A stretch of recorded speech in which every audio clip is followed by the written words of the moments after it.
Hi everyone, thank you for taking the time to join us for our live webinar today. This webinar is being recorded and the link will be shared afterwards. Feel free to use the question box at any time during the webinar. There will be a Q&A session at the end where we will answer your questions. Should we not get to your questions, we'll email the answers directly to you. I'm going to start off with today's agenda. Impact of the pandemic on maintenance departments, shifting from response to recovery, the importance and relevance of maintenance data, and using critical data and analytics to manage core maintenance operations. Our presenter today is Harry Kahal. He is a Vice President of Business Development and is a long-standing employee at Eagle Technology. Harry, thank you for taking the time to present today. Thank you, Yolande.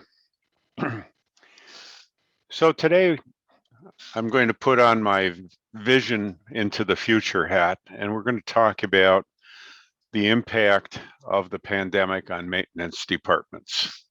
It's not all bright and cheery, unfortunately, and I'm not sure when it's going to get better, but there are things that we do need to be realistic about and talk about.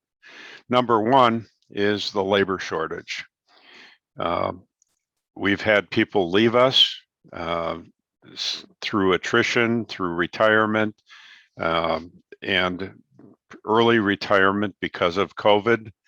And it has left us short of people. We've had people pirated from us by organizations that are paying better wages. And it's a very real situation in a lot of organizations. The growing backlog that we face because of the shortage. We can't get to our PMs. We're having trouble maintaining uptime. We're having to do more firefighting than we'd like in some operations. And we've had operational changes. These operational changes include things like automation of new areas, adding new technology into our operations to make them more efficient. And on top of that, we've had delays in getting parts. Material for production obviously is a problem in a lot of organizations, but parts delays are something that are very, very real. I've had customers ordering double the number of parts they normally would in hopes that they even get some of the parts.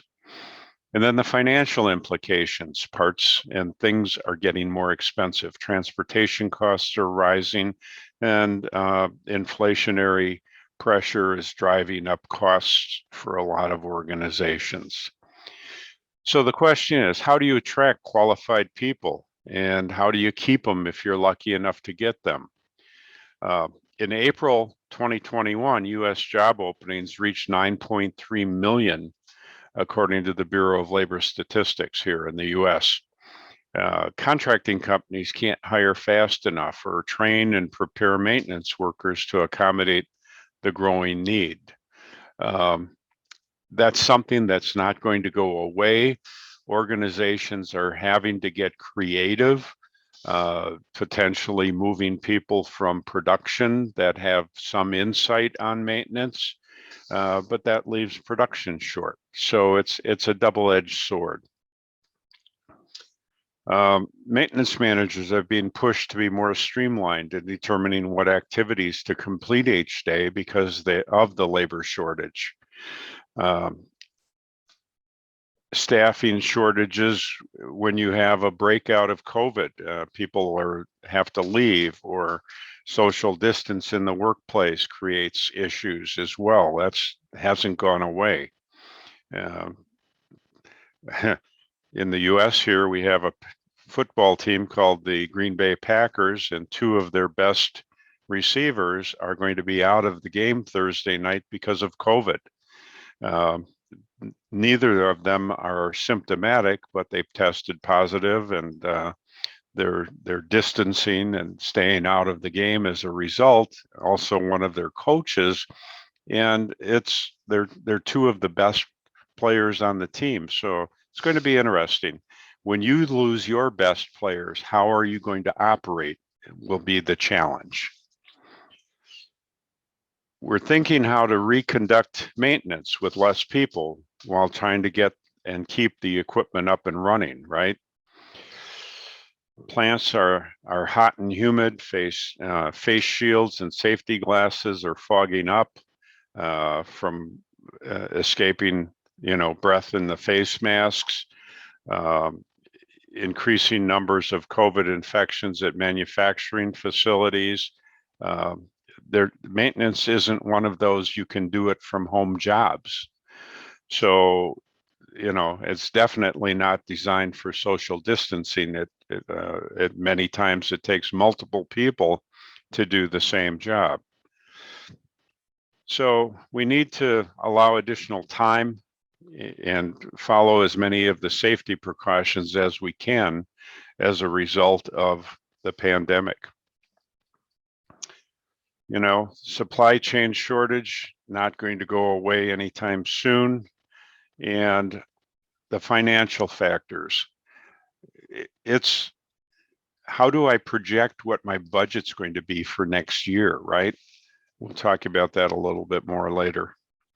So this string of problems that we face is something that's very real, and it's something that we need to really focus on. But let's shift from response to what we can do and what we need to do to recover and get back to whatever normal is going to be, right? So we responded. We're keeping people safe. We're keeping the business as functional as possible, and we're trying to produce product. If anybody's tried to buy a refrigerator or a gas range stove or other types of appliances lately, you know that our friends that produce these products are all having problems. Plastics are in short supply, so the people that make the parts are having trouble. People that make glass bottles for wine can't get enough product to produce the glass wine bottles. So regardless of the industry that you're in, we're facing shifting challenges. We've reopened, we're trying to hire, we're trying to budget, we're trying to get our supplies in place, we're trying to recover.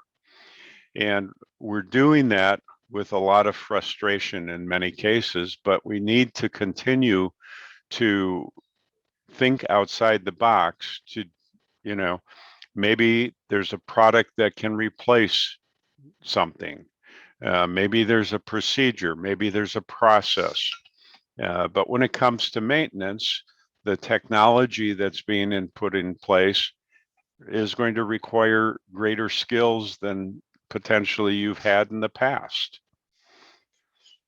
So the default path for an organization is to try and return to their normal levels. The key challenge to plan for is gradual and dynamic throttled return to regular operations as soon as possible. Customer and industry practices may have changed forever. And this is something that you have to look at as an organization. Going to the mall is something that may decrease permanently. More and more people are ordering product online. So the trucking industry has been changed forever because more delivery drivers are required. More order pickers are required in the warehouses, and organizations that have shifted to being able to sell direct through the warehouse are faring better than the organizations that are still trying to sell direct to the consumer through a retail place, as an example. If data management and reporting were not done prior to the pandemic, there would be no way to show what normal activities look like. So if you hadn't had a maintenance software in place to know what it took to do the work, it's going to be hard to set a baseline in the new environment. Demand doesn't return to pre-pandemic levels necessarily. Okay, supply doesn't have the capacity to fulfill the demand. An organization deliberately reduces the operations in one area of the business in favor of another. A lot of changes are going on. And inventory management, that just-in-time theory, that's out the window right now for maintenance, for production, because we don't know. We can order all the parts we need just in time, but they're not showing up, as we all know. The retire path is taken when both of these above situations exist. The business or operating models were already struggling prior to COVID-19, okay? The organization wants to deliberately sunset a part of the business in favor of moving to a newly invented business. Again, there's a lot of different paths that we can take outside of recovery. And one of them will be reinvent, right? We need to, organizations will take the path to come out stronger than they were before the pandemic. I just read this morning that General Electric profits are up, right? Sales are down, but profits are up. So organizations will be looking at where they can be profitable. Prices are going to increase to the end buyer. And as a result, you know, the stockholders, the profit, everything will be driven up. And organizations will rescale, okay? So that's another path to post-lockdown situation. They might have been growing, but COVID required them to deal with significant growth, as an example, okay? I've had clients where they produce milk bottles and COVID drove them into a totally different business producing sanitizer bottles, okay? So you need to have leadership in your organization that's going to adapt. When it comes to the maintenance data, we need to measure what's important and relevant, okay? What was important and relevant 3 years ago may or may not be relevant today, right? How many PMs we're getting done on time? If we're short of people, it's a measurement, but how can we, you know, we're getting worse, we're worse off today than we were before. It's a measurement of the fact that we're short of people. We know that. So what do you need to measure in your maintenance organization? You know, you've got people, they're working overtime, they're working as much as they can to keep things up and running. Can you count on these people? Are you counting on them? What can you count on? Because things are changing constantly right now. We don't know what the future looks like.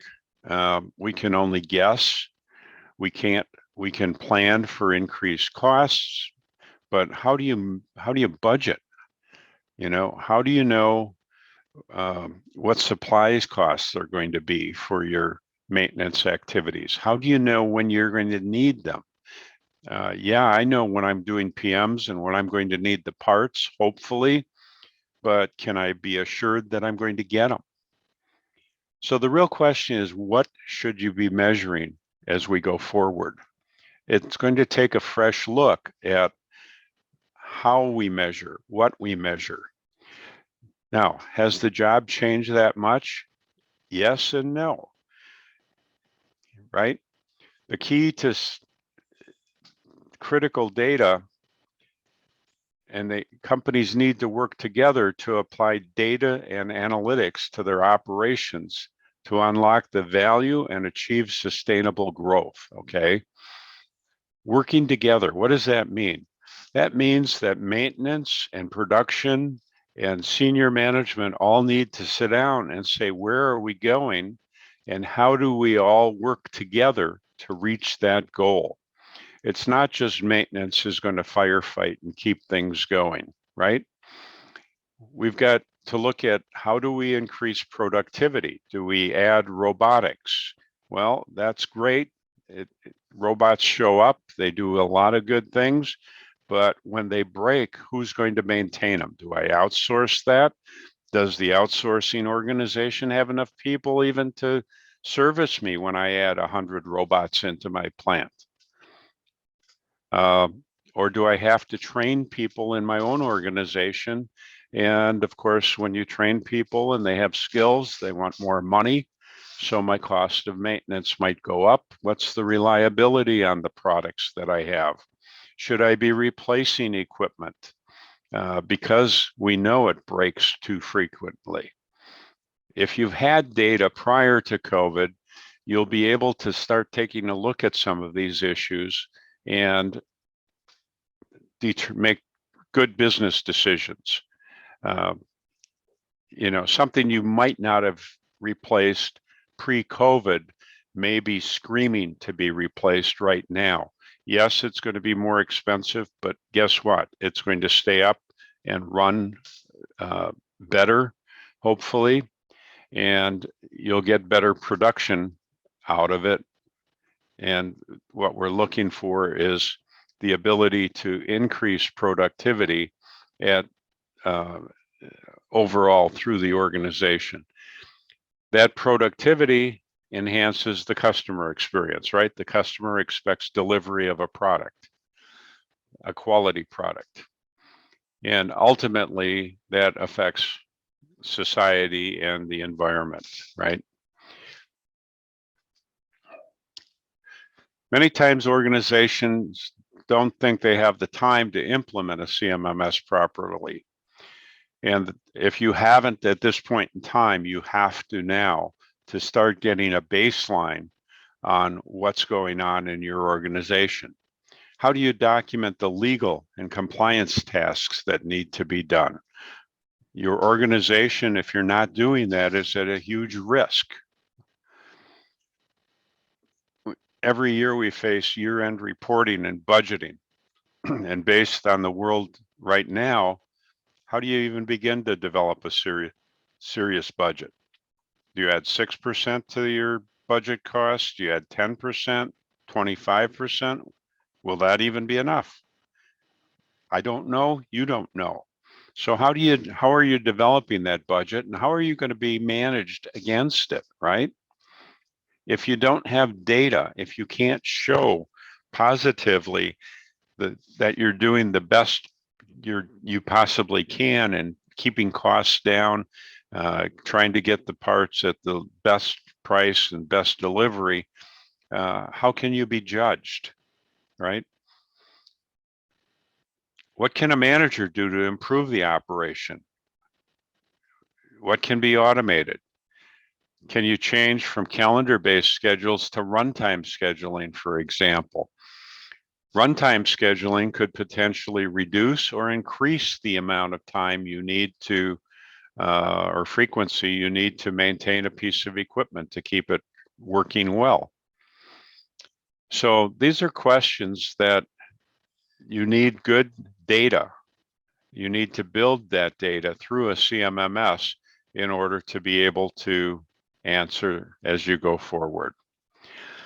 So hopefully I didn't put a lot of doom and gloom, but some reality into your life today, bringing out the obvious in some cases, but trying to point that to a path forward that it will take a little bit more sophistication.